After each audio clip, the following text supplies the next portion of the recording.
اعوذ باللہ من الشیطان الرجیم، بسم اللہ الرحمن الرحیم۔ آج ہم سورہ شورى کی آیت نمبر 26 سے تلاوت، ترجمہ اور تفسیر کا آغاز کریں گے۔ آیت نمبر 26۔ بسم اللہ الرحمن الرحیم۔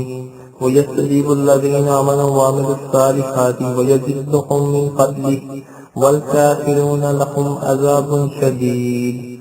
ترجمہ: اور ایمان والوں اور اچھے اعمال کرنے والوں کی دعا قبول فرماتا ہے اور انہیں اپنے فضل سے زیادہ عطا فرماتا ہے، اور کافروں کے لیے سخت عذاب ہے۔ تفسیر: وَيَسْتَجِيبُ الَّذِينَ آمَنُوا وَعَمِلُوا الصَّالِحَاتِ، اور ایمان والوں اور اچھے اعمال کرنے والوں کی دعا قبول فرماتا ہے۔ ارشاد فرمایا، اللہ تعالیٰ ان لوگوں کی دعائیں قبول فرماتا ہے جو ایمان لائیں اور اچھے اعمال کریں، اور اپنے فضل سے لوگوں کی طلب سے بڑھ کر انہیں عطا فرماتا ہے، اور کافروں کے لیے سخت عذاب ہے۔ معلوم ہوا کہ مقبول بندوں کی دعائیں زیادہ قبول ہوتی ہیں، اور یہ بھی معلوم ہوا کہ اچھے اعمال دعا کی قبولیت میں بہت معاون ہے۔ اس سے ان لوگوں کو نصیحت حاصل کرنی چاہیے جو اچھے اعمال کرنے کے بجائے ہر وقت برے اعمال کرنے میں مصروف رہتے ہیں، اور اس کے باوجود ان کی زبانیں اس فکر سے تر نظر آتی ہیں کہ ہماری دعائیں قبول نہیں ہوتی۔ آیت نمبر 27۔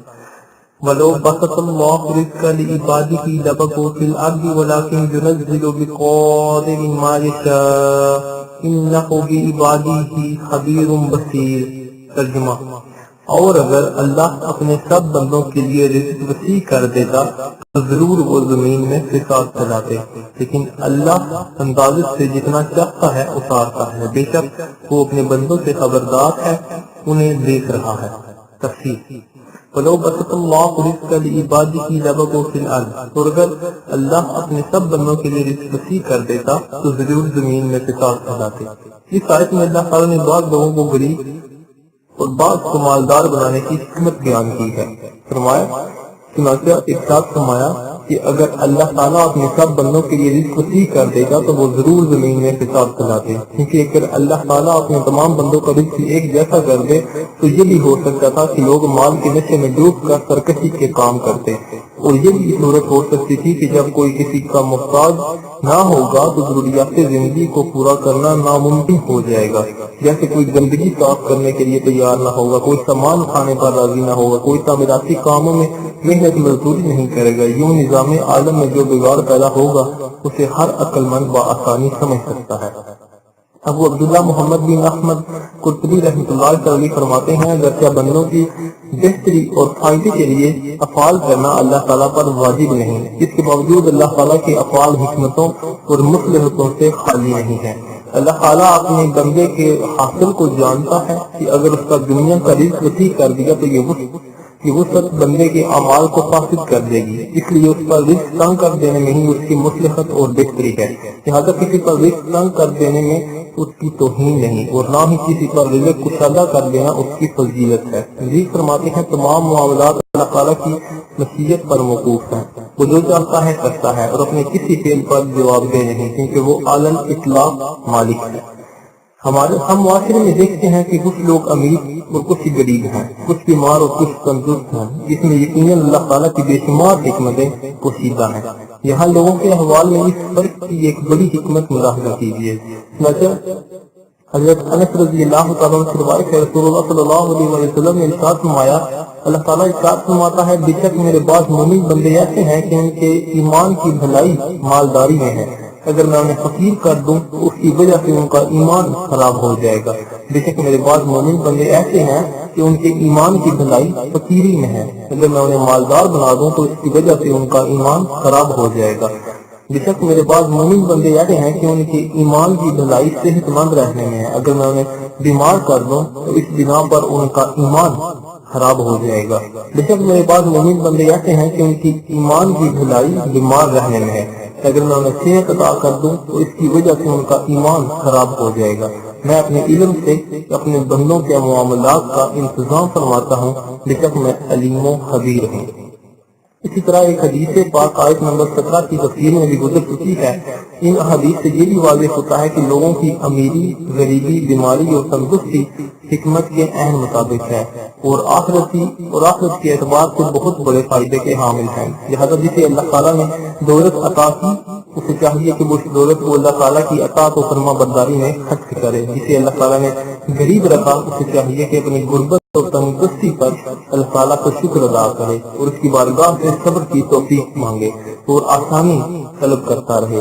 جو تندرست ہے وہ اس نعمت کو غنیمت جانے اور اپنی جسمانی صحت سے اللہ تعالیٰ کی اطاعت اور عبادت زیادہ کرنے کا فائدہ اٹھائے، اور جو بیمار ہے وہ بیماری کو اپنے حق میں مصیبت نہ سمجھے بلکہ یہ ذہن بنائے کہ اس بیماری کے ذریعے میری خطائیں معاف ہو رہی ہیں اور میرے ایمان کو تباہی سے بچایا جا رہا ہے، اور یہ دونوں چیزیں آخرت کی نہ ختم ہونے والی زندگی میں بہت کام آنے والی ہیں۔ اس سے انشاءاللہ عزوجل دل اور دماغ کو راحت نصیب ہوگی۔ آیت نمبر 28 وَهُوَ الَّذِي يُنَزِّلُ الْغَيْثَ مِن بَعْدِ مَا قَنَطُوا وَيَنشُرُ الرَّحْمَةَ وَهُوَ الْوَلِيُّ الْحَمِيدُ۔ ترجمہ، اور وہی ہے جو لوگوں کے نا امید ہونے کے بعد بارش اتارتا ہے اور اپنی رحمت پھیلاتا ہے، اور وہی کام بنانے والا تعریف کے لائق ہے۔ تفسیر، وَهُوَ الَّذِي يُنَزِّلُ الْغَيْثَ مِن بَعْدِ مَا قَنَطُوا، اور وہی ہے جو لوگوں کے نا امید ہونے کے بعد بارش اتارتا ہے، یعنی اے لوگوں، اللہ وہی ہے جو تمہارے بارش آنے سے نا امید ہونے کے بعد آسمان سے بارش نازل فرما کر تمہیں سیراب کرتا ہے اور بارش سے نفع دیتا اور قحط دور فرماتا ہے۔ وہی اپنے فضل اور احسان سے تمہارے کام بنانے والا ہے اور تمہیں نعمتیں عطا فرمانے میں تعریف کے لائق ہے، اور اس کے فرما بردار بندے اس کی تعریف کرتے ہیں۔ آیت نمبر 29 وَمِنْ آيَاتِهِ خَلْقُ السَّمَاوَاتِ وَالْأَرْضِ وَمَا بَثَ فِيهِمَا مِنْ دَابَّةٍ وَهُوَ عَلَى جَمْعِهِمْ إِذَا يَشَاءُ قَدِيرٌ۔ ترجمہ، اور آسمانوں اور زمین کی پیدائش اور ان میں جاندار اس نے پھیلائے ہیں، سب اس کی نشانیوں میں سے ہے، وہ ان سب کو اکٹھا کرنے پر جب چاہے قادر ہے۔ تفسیر، یعنی اللہ تعالیٰ کی وحدانیت کے دلائل اور اس کی قدرت کے عجائبات میں سے زمینوں و آسمان کی پیدائش ہے، کیونکہ یہ دونوں اپنی ذات اور صفات کے اعتبار سے اپنے خالق کی قدرت اور کمالات پر دلالت کرتے ہیں۔ ان نشانیوں کے بارے میں ایک اور مقام پر اللہ تعالیٰ ارشاد فرماتا ہے سورہ قاف میں، تو کیا انہوں نے اپنے اوپر آسمان کو نہ دیکھا؟ ہم نے اسے کیسے بنایا اور سجایا، اور اس میں کہیں کوئی سگاف نہیں، اور زمین کو ہم نے پھیلایا اور اس میں بڑے بڑے پہاڑ ڈالے، اور اس میں ہر بارونت جوڑا اگایا، ہر رجوع کرنے والے بندے کے لیے بصیرت اور نصیحت ہے۔ مزید ارشاد فرمایا کہ اللہ تعالیٰ نے جو زمین پر چلنے والے انسان اور دیگر جاندار پیدا فرمائے ہیں، یہ سب اس کی قدرت اور وحدانیت کی نشانیوں میں سے ہے۔ اللہ تعالیٰ جب اور جس وقت چاہے ان سب کو حشر کے لیے اکٹھا کرنے پر قادر ہے۔ آیت نمبر 30 وَمَا أَصَابَكُم مِّن مُّصِيبَةٍ فَبِمَا كَسَبَتْ أَيْدِيكُمْ وَيَعْفُو عَن كَثِيرٍ۔ ترجمہ، اور تمہیں جو مصیبت پہنچتی ہے تو وہ تمہارے ہاتھوں سے کمائے ہوئے اعمال کی وجہ سے، اور جو کچھ تو وہ اور بہت کچھ تو وہ معاف فرما دیتا ہے۔ تفسیر، اس آیت میں ان مکلف مومنین سے خطاب ہے جن سے گناہ سرزد ہوتے ہیں، اور مراد یہ ہے کہ دنیا میں جو تکلیفیں اور مصیبتیں مومنین کو پہنچتی ہیں اکثر ان کا سبب ان کے گناہ ہوتے ہیں۔ ان تکلیفوں کو اللہ تعالیٰ ان کے گناہوں کا کفارہ کر دیتا ہے، اور کبھی مومن کی تکلیف اس کے درجات کی بلندی کے لیے ہوتی ہے۔ مصیبتیں آنے کا ایک سبب، اس آیت سے معلوم ہوا کہ مسلمانوں پر آنے والی مصیبتوں کا ایک سبب ان کا اللہ تعالیٰ کی نافرمانی اور گناہ کرنا ہے۔ انہیں چاہیے کہ ان پر اپنے اعمال کی وجہ سے جو مصیبتیں آتی ہیں ان میں بے صبری اور شکوہ شکایت مظاہرہ نہ کریں، بلکہ انہیں اپنے گناہوں کا کفارہ سمجھتے ہوئے صبر و شکر سے کام لیں۔ ترغیب کے لیے جہاں گناہوں کی وجہ سے آنے والی مصیبتوں سے متعلق اور ان مصیبتوں کے گناہوں کا کفارہ ہونے کے باعث 5 حدیثیں ملاحظہ ہیں۔ نمبر 1، حضرت ابو موسیٰ اشعری رضی اللہ تعالیٰ عنہ سے روایت ہے، رسول اللہ صلی اللہ علیہ وسلم نے ارشاد فرمایا، بندے کو جو چھوٹی یا بڑی مصیبت پہنچتی ہے وہ کسی گناہ کی وجہ سے پہنچتی ہے، اور جو گناہ اللہ تعالیٰ معاف فرما دیتا ہے وہ اس سے بہت زیادہ ہوتے ہیں۔ پھر رسول اللہ صلی اللہ علیہ وسلم نے یہ آیت تلاوت فرمائی، وَمَا أَصَابَكُم مِّن مُّصِيبَةٍ فَبِمَا كَسَبَتْ أَيْدِيكُمْ وَيَعْفُو عَن كَثِيرٍ۔ حضرت ثوبان رضی اللہ عنہ سے روایت ہے، رسول اللہ صلی اللہ علیہ وسلم نے ارشاد فرمایا، نیک کاموں سے عمر بڑھتی ہے اور دعا تقدیر کو ٹال دیتی ہے، اور بے شک آدمی اپنے کسی گناہ کی وجہ سے رزق سے محروم کر دیا جاتا ہے۔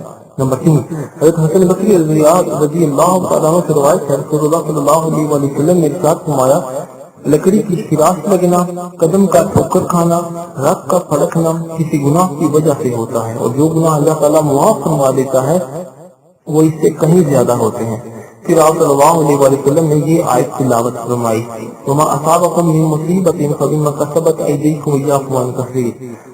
نمبر 4، حضرت عائشہ صدیقہ رضی اللہ تعالیٰ عنہ کی روایت ہے، تاجدار رسالت صلی اللہ علیہ وسلم نے ارشاد فرمایا، مومن کو کانٹا چبھنے یا اس سے بڑی کوئی تکلیف پہنچتی ہے تو اس کی وجہ سے اللہ تعالیٰ اس کا ایک درجہ بلند کر دیتا ہے یا اس کی ایک خطا مٹا دیتا ہے۔ نمبر 5، حضرت ابو ہریرہ رضی اللہ تعالیٰ سے روایت ہے، رسول اللہ صلی اللہ علیہ وسلم نے ارشاد فرمایا، مومن کی بیماری اس کے گناہوں کے لیے کفارہ ہوتی ہے۔ اللہ تعالیٰ ہمیں اپنی اطاعت میں مصروف رہنے اور گناہوں سے بچنے کی توفیق عطا فرمائے، مشکلات اور مسائل سے ہماری حفاظت فرمائے اور آنے والی مشکلات پر صبر کرنے کی توفیق عطا فرمائے۔ آیت نمبر 31، وما انتم بموجزین فی الارض وما لکم من دون اللہ من ولی ولا نصیر۔ ترجمہ، اور تم زمین میں اللہ کو بے بس نہیں کر سکتے اور نہ اللہ کے مقابلے میں تمہارا کوئی دوست ہے اور نہ مددگار۔ تفسیر، یعنی جو چیزیں اللہ تعالیٰ نے تمہارے نصیب میں لکھ دی ہیں تم ان سے کہیں بھاگ نہیں سکتے اور نہ ہی ان سے بچ سکتے ہو، اور نہ اللہ تعالیٰ کے مقابلے میں تمہارا کوئی دوست ہے اور نہ مددگار کہ وہ اللہ تعالیٰ کی مرضی کے خلاف تمہیں مصیبت اور تکلیف سے بچا سکے۔ یاد رہے کہ اس آیت میں دعائیں داخل نہیں، کیونکہ دعا اللہ تعالیٰ کی مرضی کے خلاف کبھی کچھ نہیں کر سکتی بلکہ اس کی مرضی کے موافق کرتی ہے، اور دعا کے نتیجے میں خود خداوند خود کی رحمت فرماتا ہے۔ یوں ہی اللہ تعالیٰ کے پسندیدہ بندوں کا معاملہ کہ ان کی دعاؤں سے اللہ تعالیٰ تقدیر بدل دیتا اور بلائیں ٹال دیتا ہے۔ حضرت معاذ رضی اللہ تعالیٰ عنہ سے روایت ہے، نبی کریم صلی اللہ علیہ وسلم نے ارشاد فرمایا، تقدیر کو دعا ہی بدل سکتی ہے اور نیکی ہی سے عمر بڑھتی ہے۔ آیت نمبر 32، وَمِنْ آیَاتِهِ الْجَوَارِ فِي الْبَحْرِ كَالْأَعْلَامِ۔ ترجمہ، اور سمندر میں چلنے والی پہاڑوں جیسی کشتیاں اس کی نشانیوں میں سے ہیں۔ تفسیر، اس آیت کا خلاصہ یہ ہے کہ سمندر میں چلنے والی پہاڑوں جیسی بڑی بڑی کشتیاں اللہ تعالیٰ کی وحدانیت کے دلائل اور اس کی قدرت، عظمت اور حکمت کی نشانیوں میں سے ہیں۔ کہ بادبانی کشتیاں ہوا کے ذریعے چلتی اور رکتی ہیں، اور ان ہواؤں کو چلانے اور روکنے پر اللہ تعالیٰ کے علاوہ اور کوئی قدرت نہیں رکھتا، اور یہ قدرت والے معبود کے وجود کے اس کی دلیل ہے۔ اور اس کی دوسری دلیل یہ ہے کہ یہ کشتیاں انتہائی وزنی ہوتی ہیں لیکن اپنے بھرپور وزن کے باوجود ڈوبتی نہیں بلکہ پانی کی سطح پر تیرتی جاتی ہیں۔ ان کشتیوں کے ذریعے اللہ تعالیٰ کے اپنے بندوں پر عظیم انعامات کی معرفت بھی حاصل ہوتی ہے، جیسے ان کشتیوں کے ذریعے زمین کے ایک کنارے سے دوسرے کنارے تک سامان کی نقل و حمل تجارت کے عظیم فوائد حاصل ہوتے ہیں، اور یہ اللہ تعالیٰ کا بہت بڑا انعام ہے۔